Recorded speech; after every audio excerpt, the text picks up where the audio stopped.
Assalamualaikum warahmatullahi wabarakatuh. Selamat siang semua. Alhamdulillah kita panjatkan puji dan syukur atas rahmat dan karunia Allah Subhanahu wa taala hingga kita sehat dan sehat walafiat hingga saat ini.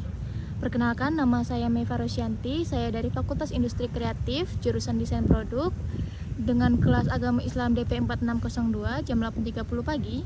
Di sini saya akan membuat tugas video untuk ujian tengah semester dengan judul sholat yang baik, maka perilakunya pun juga akan baik.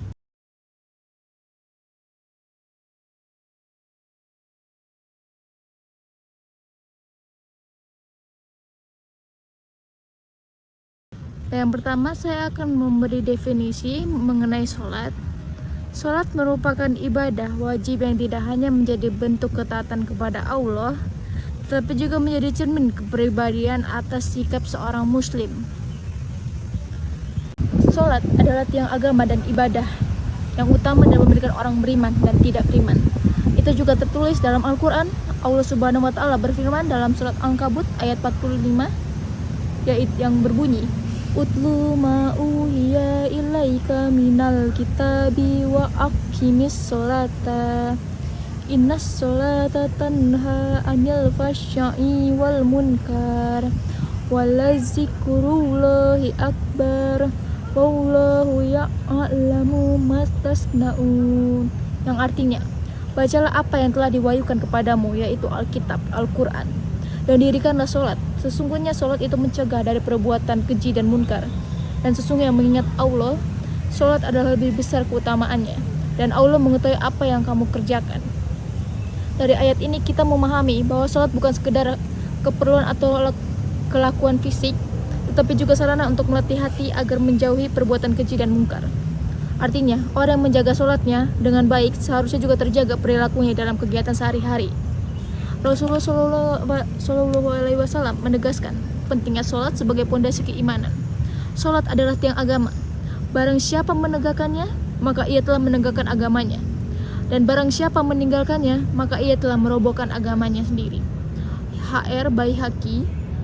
Dan juga, maka jika seseorang mendirikan sholat dengan benar, perilakunya pun akan baik. Ia akan menjadi lebih sabar, lebih jujur, lebih sopan, dan menjauhi hal-hal yang dilarang oleh Allah. Dalam hadis Rasulullah Shallallahu Alaihi Wasallam bersabda, sesungguhnya orang-orang yang paling aku cinta di antara kalian dan paling dekat denganku di hari kiamat ialah orang yang paling baik akhlaknya. HR Tirmidzi. Hadis ini menunjukkan bahwa ibadah yang baik akan membentuk akhlak yang baik pula. Sholat adalah latihan jiwa, dari situ lahirlah kejujuran, kesabaran, dan kebaikan hati. Jika seseorang menjaga sholatnya, maka seluruh aspek hidupnya juga akan terjaga. Ia lebih disiplin, ia lebih tenang, dan lebih berhati-hati dalam bersikap. Namun sebaliknya, jika sholat dilakukan tanpa kesadaran, maka tidak akan berdampak pada perilaku. Allah mengingatkan dalam surat Al-Ma'un ayat 4-5, yaitu fawailul lil musallin allazina hum an sholatihim sa'un, yang artinya, maka celakalah orang-orang yang bersolat, yaitu mereka yang lalai dalam sholatnya. Artinya, Allah tidak hanya meminta kita untuk sholat, tapi juga agar sholat dilakukan dengan kesadaran dan kehayatan hingga berpengaruh pada akhlak kita. Dari semua ayat yang hadis tadi kita belajar bahwa sholat bukan hanya ritual, tapi sarana untuk membentuk kepribadian yang mulia. Maka dari itu, kita bertanya pada diri sendiri, apakah sholat kita sudah membuat kita lebih sabar, lebih jujur, dan lebih baik dari yang kemarin? Semoga Allah Subhanahu wa taala menjadikan kita hamba yang senantiasa menjaga sholat dan memperbaiki akhlaknya.